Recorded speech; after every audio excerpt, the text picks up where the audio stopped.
Aloha, all my moneymakers out there. How you guys doing? Happy New Year! Today we have a fun topic. We're going to talk about the 5 things you need to have with your Airbnbs and you need to know. And I'll give you some little hacks that I have on the side and little tricks that you can think about if you are getting into Airbnbs or if you have any of Airbnbs. And let's do it, guys. Let's get into it. We're gonna have a fun topic. Everyone loves to know about Bnbs and rentals and arbitrage, and maybe you want to get one of your own. So let's do it. Let's talk about it. Let's go. Just before we get started, I'd love it if you guys could subscribe below, and that way we can reach more people and just help people make their money work for them in any different way we can. Thank you guys, and let's get started in today's content.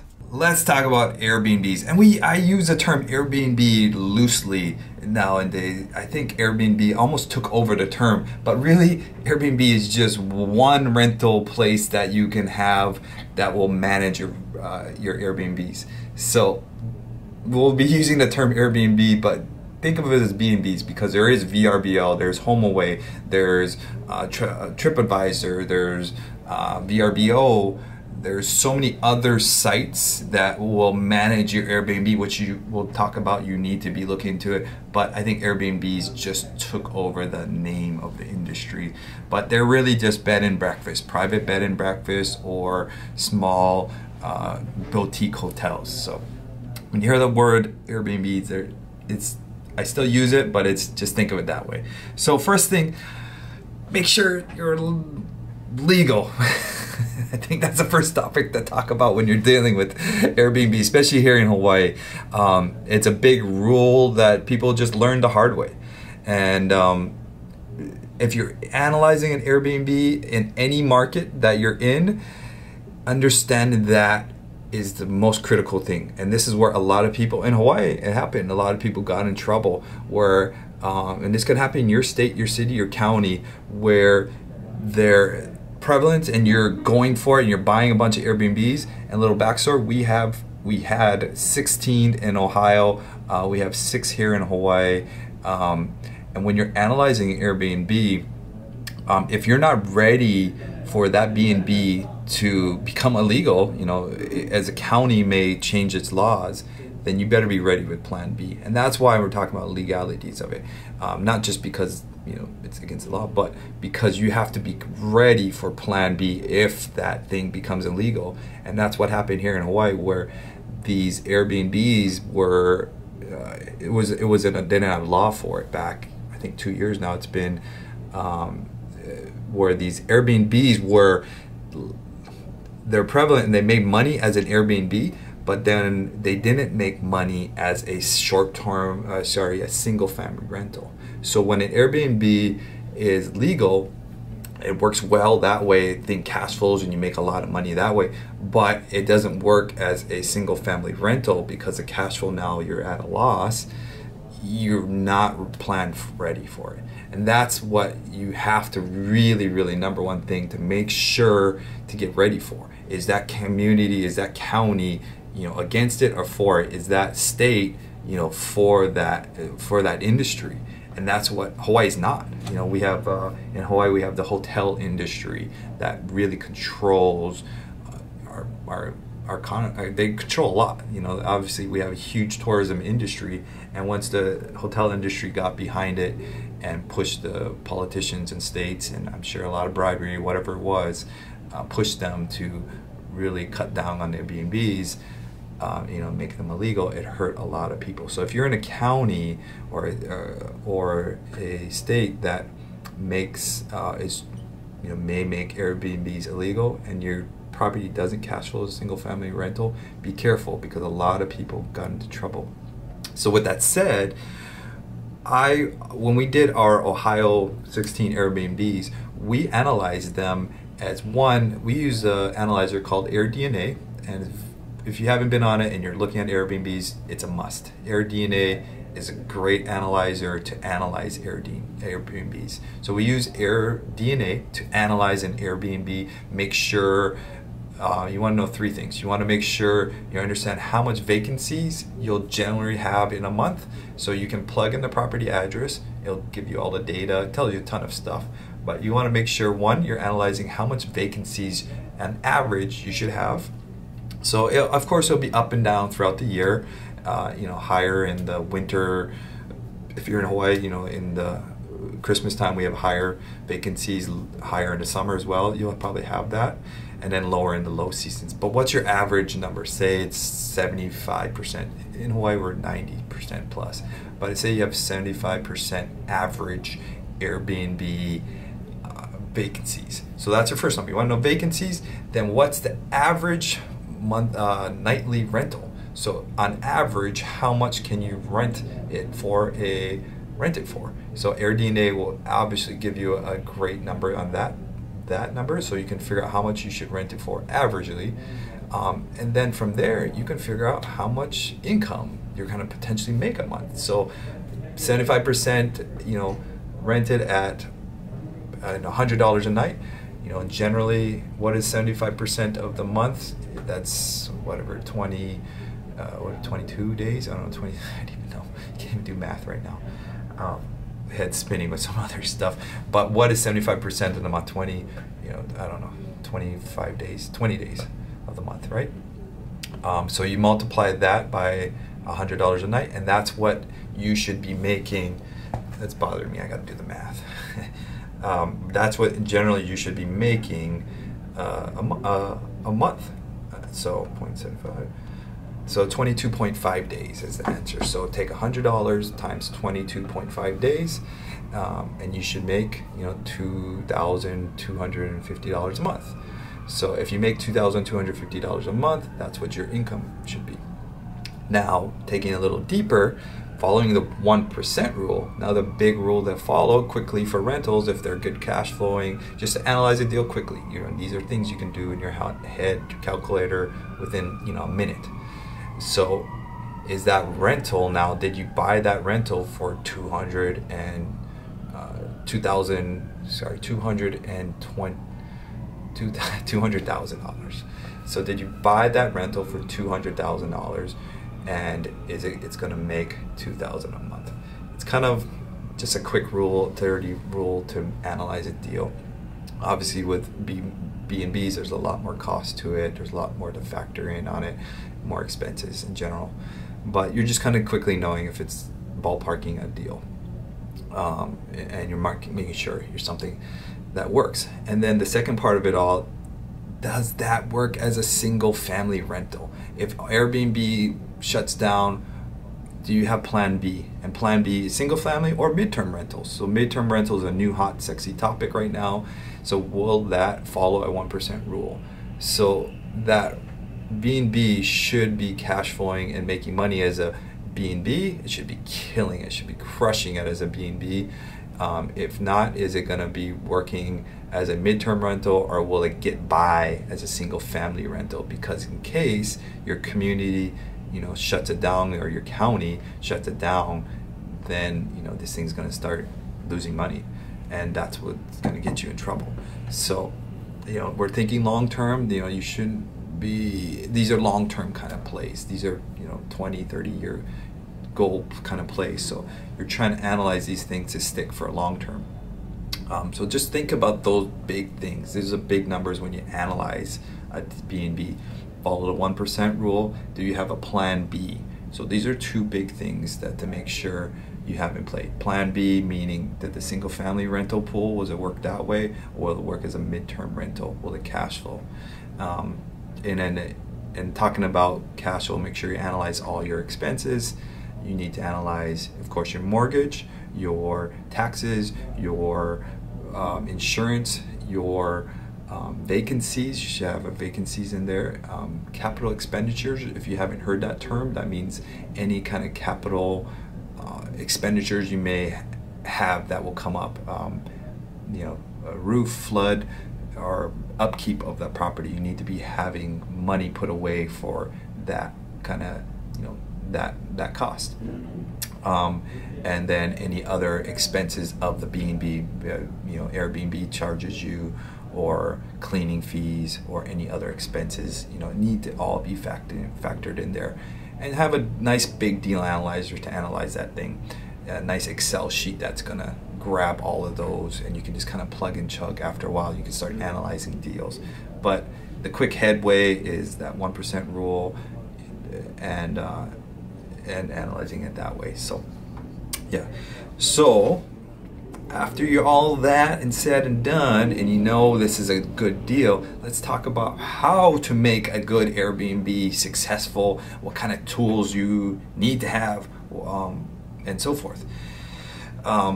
Because I don't think a lot of people really utilizes all the tools that are available out there. I mean, one, you know, it's given, but a lot of people don't, you know, do it. I don't know why. Is a lot of Airbnbs, they don't have good professional pictures. Pay the $300, $200 to go get professional pictures. It really will help sell the unit. You know, update the unit. Make sure the property has very nice, new, trendy stuff. You know, keep it updated, keep it clean, keep it nice. You know, keep attention to it. You know, that could be part of expense that you factor in as well. We do things like we have some angel wings on one of the units in the bedroom, and people take pictures in front of it and like that, you know, those big angel wing pictures. And you know, it's fun and interesting. They love that kind of stuff. You know, accent walls, and make it very trendy. You want to have it, make it an experience in a sense. But be careful when you are decorating an Airbnb. I see this very often with some of these newbies who are doing things that they're not ready. They haven't. They can't stand the test of people time. You know, when you're decorating Airbnb and you're putting things up there that can get damaged very easy, or the upkeep of it, because this is a huge thing. Bnbs get abused big time. An Airbnb gets abused a lot more than a single family rentals. You know, from the amount of people that's coming and going to the, you know, I hate it, but parties will happen in that place. Just the usage of these places are very high intense. So, you know, plan accordingly when you are designing it, when you're putting together the things that you're putting on the walls, for example. You know, if it's something that could get knocked off really easy, or an upkeep of you did this cold plunge pool or something, or a hot tub on the side that now has to be cleaned. You know, so analyzing an Airbnb, you know, you have fun things in the yard that look fun, and you know, but you know, 6 months later, how is it upkeeping and taking care of those timeless things? Because you know, often your cleaner is not going to go out in the yard. He's not going to go put the toys away, or he's gonna you know, you have a rope swing out there. I've had that. You know, that's gonna break, guarantee you. You know, those chairs with the that you sit on. You know, you think that's great. I guarantee you that will break. So just plan accordingly when you're designing. Yeah, that chair with the swing and it hangs from the chain looks cool in the pictures, but you know, you're gonna have 2 or 3 people jump on that thing, and or somebody having, you know, sex out there. You know, it's gonna happen and it's gonna break. And so just a plan accordingly, because everything will break, everything. So you have to be kind of aggressive when you design and do things. And even things like, I've used some cheap faucets, for example, that look cool from Amazon, are really cheap, but they'll break easily because of the amount of usage. So I will make sure I put like Delta and Mohan faucets and higher end certain things because of the amount of usages that we've had. And I've also had to dummy down certain things. For example, we had a kitchen faucet that is a touch faucet, and I love it. I have it in my house and it's very nice. These touch faucets, sink faucets are very cool, but you put it in Airbnb, you're gonna get 100 messages, all these different guests that are, how do I work the faucet? How do I turn it on? It's not turning on. You know, with the touch faucet, you have to have the handle open, and then you can touch the faucet on and off. Sounds easy, right? But you're gonna get 100 messages of how do I use the touch faucet? You know, the faucet doesn't work. So I had to go back to that Airbnb and put a nice normal kitchen faucet in there. You'd be surprised. And even some of the utensils and some of the things you put in there, you know, it's gonna break, or you're gonna. We had what is that? The stove oven that easily open doors. Of course, they're gonna break that door off. So you're just planning accordingly when you're designing these B&Bs. You know, the certain things that you're going to put and not put in there. You know, I put cheaper, just general Mr. coffee makers. I had a really nice coffee maker before, but they're gonna break. So this is just an experience of having B&Bs for a while. You know, we've had them for a long term. This is just designing and getting it ready. So yes, put it trendy. Yes, make it an experience. Little secret of trick of the trade. I use Costco. Costco, figure out the nice sheets. I'll pick out the nice sheets at Costco. You know, Costco has different towels. I'll pick out the nicer towels at Costco. You know, I'll get the bed from Costco. I'll get as much as I can from Costco because somebody at Costco did some mad research in figuring out the best shampoo and the best, you know, so I will pick out the thing that much as I can from Costco because Costco figured out a lot for me. And that way, I'm not, and also Costco will figure out what the average person type of bed they'll like. You know, like I like a real soft bed, but a lot of people like a firm bed. So Costco will have the most in between, you know, bed that everyone will like. So it's not just about figuring out what's the best or worst or what you like. It's figuring out what is in the middle of the scale that everyone is gonna like. And that's a trick. That's a huge trick there. When even designing a house and doing a flip, is figuring out not necessarily what's the best or what's the worst, is figuring out what everyone is gonna like. And that's why I recommend Costco for a lot of things. You're trying to appeal to everybody, and that's an art, that's a trick. You know, how do you appeal a bed to everybody when some like firm, some like soft? How do you appeal a pillow to everybody when some like firm or some like soft? I like a firmer pillow. My wife loves a softer pillow. So trick there. We have 4 pillows on the bed, 2 very soft, you know, the spongy softer pillows, and then 2 little firmer pillows. So we just actually had a guest stay at one of our B&Bs, and she says, "Oh, I didn't like the first pillow I lied on, but I liked the other 2 pillows I lied on," and it just gave them, you know, option to have that nicer stuff. I put very nice towels in there in our B&Bs. Towels are very important, you believe it or not, but it goes a long way having nice towels in a B&B. I don't know, some people, I guess they enjoy your shower experience becomes so much better when you have a nice towel.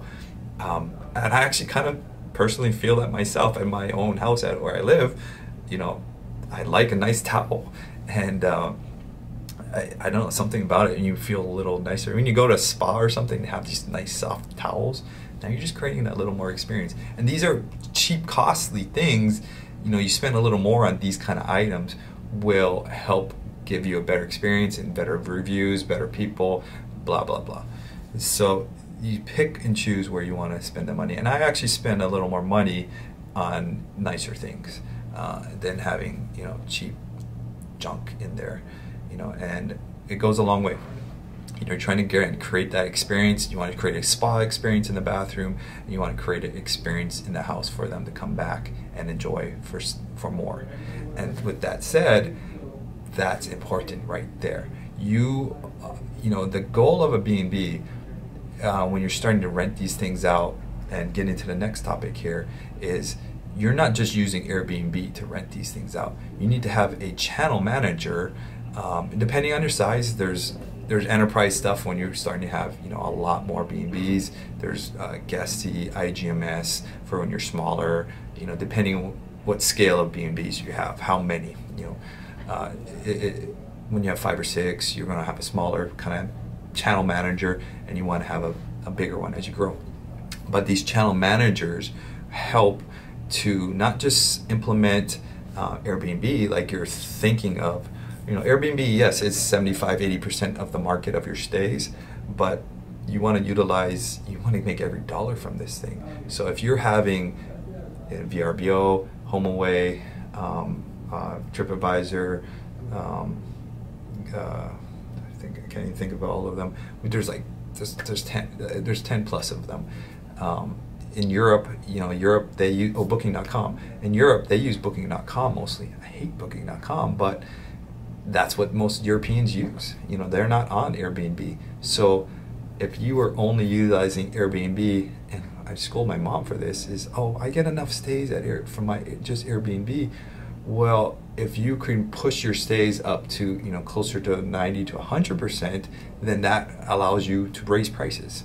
So when you get a maximum booking possibilities, you have all these other sites all looking at your place, then you're gonna push up your booking. You know, this is a job, guys. So your B&B, don't think of it as a just a side hustle, or, you know, just don't care about it.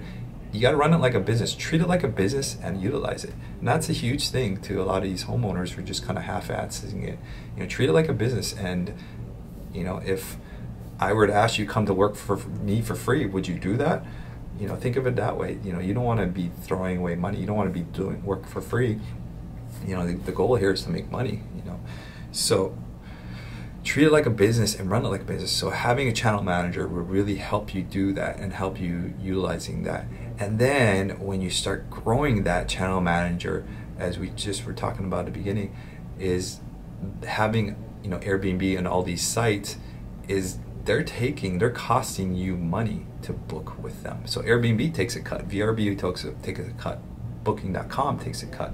But if you can take the data of these guests, your guests check in, you should be able to grab their name, phone number, and email address and put it to your own CRM and start tracking these guests and having these guests rebook with you straight through your own site.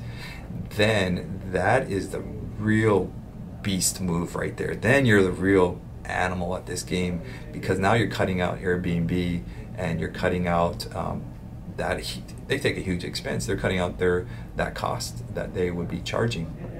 And you can do this through your app manager.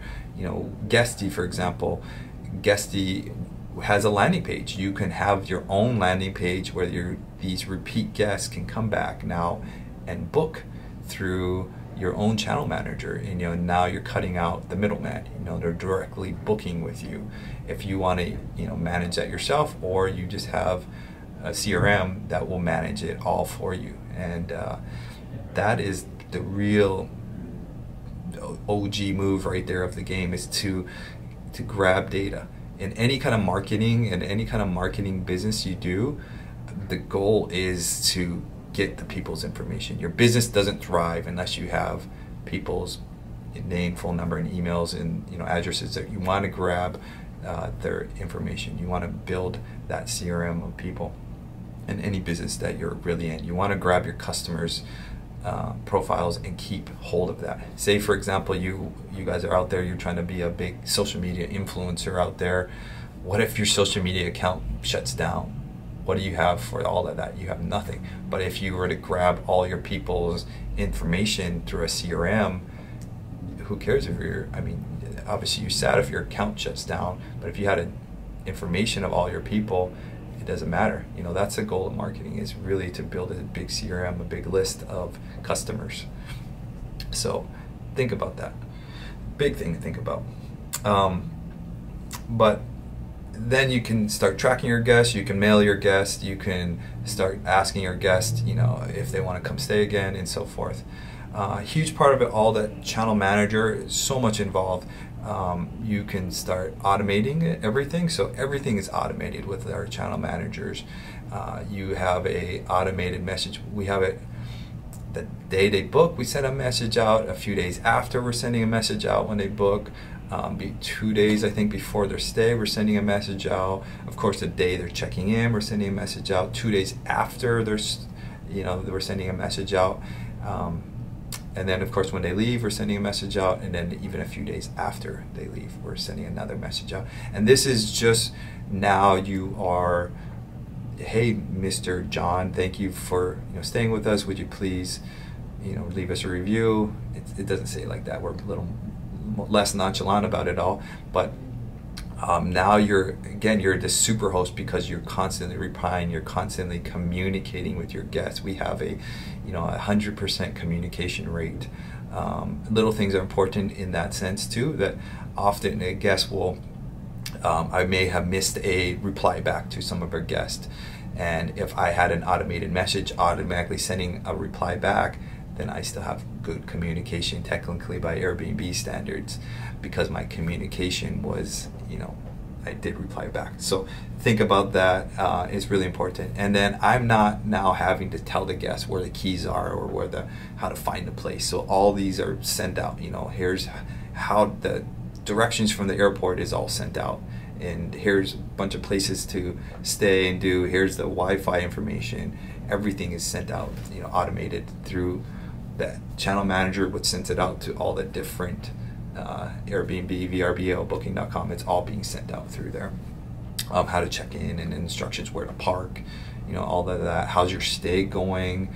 Is there anything we can get you? So all of these are automated messages that are being automatically sent out to make us superhosts, to have us great reviews, to have us great communications.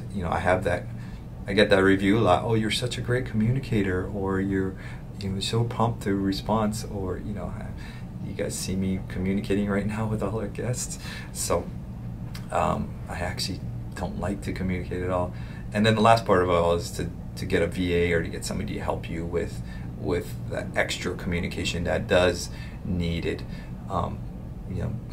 You get the dumbest questions before. I've had, the lock is not working. I have everything coded and everything, but there's one of them has a deadbolt with the code in, and you have to turn the deadbolt after the lock, and the codes work, not working, and I can't open the door. I'm like, well, did you turn the lock? It says it right there, turn lock and everything, but they could not figure that out, and so I had to dummy that down and explain that better in the check-in instructions.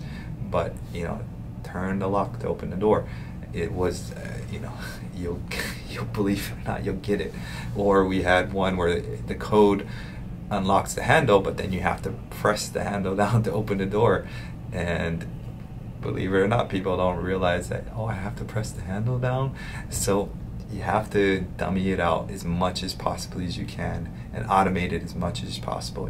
Getting rid of all the keys possibly as you can, and just have everything in combo codes that you can change, and you can get rid of keys. So that's a huge savings there, is to dummy it out as much as you can. Another thing is make sure you have a backup key or fob, whatever, to get into the unit. Guests may forget to put the keys back or lose them. The next guest you need to have a plan B, just in case they can't find the keys. But having all of that in place is a really big help. Another one big more factor software to have, it's a no-brainer you should have, is Price Labs. Price Labs is a great tool. You can go into Price Labs, you can do so much in there. Price Labs is going to figure out what the cost should be for that nightly rate. It's going to dynamically change as there's a concert coming up and we need to raise our prices because there's going to have a lot of people for the concert. You can go in there and tweak Price Labs, and then Price Labs will change it on all your different platforms, which makes it a lot easier. You can just mess with Price Labs. You can do discounts and specials on there, or you can change it even to if it's not booked, the next you have tomorrow there's no bookings, you want to have a really discounted for tomorrow because it's last minute. You can have things like that all set up. So Price Labs is definitely a great tool, and it did save or make me a lot of money, because I used to think I did my own research and figured out what other Airbnbs were charging. Never used a smart tool, by the way, on Airbnb. Never used a smart. They have their own dollar amount tool. Never used that. So that oftentimes is way too low. But you do want to do it when you do sign up to Airbnbs, by the way. You do want to use that recommended. They'll ask if you want a 20% discount. It helps you in the algorithms to put it up there. Utilize it all. You can also, we also have a Turo that we attach to Airbnb. So when our guests check in, hey, we have a minivan that you would love for you to check out and use. If you want to have a vehicle added to your stay, here's a link to go register your Turo. To do it all and utilize the whole aspect of it all and make the money. Treat it like a business is what I can leave you with. That's the last bit of it all. Treat it like a business, run it like a business. You're there to make money. It's a job. You're there to keep it, this business running and making money for long term. Last segment, we have a Q&A. If you could choose one site to post your Bnbs up, what would it be? What would that one site be? It would be the app manager. That app manager I would post my Bnbs on and make sure then that app manager connects to all the other sites. So make sure your app manager is connected and at least have Bnb, VRBO, Booking.com, and TripAdvisor all connected, because then you're utilizing and running it like a business. So I wouldn't say just Airbnb, I would say the app manager and set it up with the app manager, the channel manager. So that's the answer to the question. It's not one site. Obviously, you know, you want to hear Airbnb, but no, you need to have it on an app manager and treat it like a business and run it like a business. Even for your midterm rentals, guys. So anyone has midterm rentals out there, you can put it on Airbnb for 30 days or all these other sites and treat it like a midterm rental. Treat it like a business. But yeah, that's a great question, of course. And you know, run this business like a business. But thank you guys for following in. Thank you for tuning in. Thank you guys so much actually for listening. And please write and comment questions on our sites of Indar Hawaii, every platform. There's no bad questions, guys. I did not know nothing in this business as I started. The only way I got successful and grew is because I asked questions. And I asked a lot of questions. Some people hate it when you ask questions. Screw them, ask questions, because we're all brand new at this. It's a you know, world where enough we can all succeed and we can all grow and learn together. So ask questions, DM me, message me, and just ask. Don't worry, I'll tell you if it's a stupid question. I won't tell you if it's a stupid question, but if it's a question where you're kind of getting personal, I'll tell you. You know, kind of don't go there. You know, who's my private money lenders and who's all this. So ask questions. And yeah, for private money investors, we need some more investors. We have some deals coming up. Message me or go to indarhawaii.com. You can see all the deals we have coming up. We have put some potential deals there lined up for you guys. And thank you guys so much for following. Like and follow and subscribe. Don't like and follow and subscribe. Whatever. Just enjoy your life. There's enough for all of us to go around, and have a great New Year's. Aloha. Let's make some money.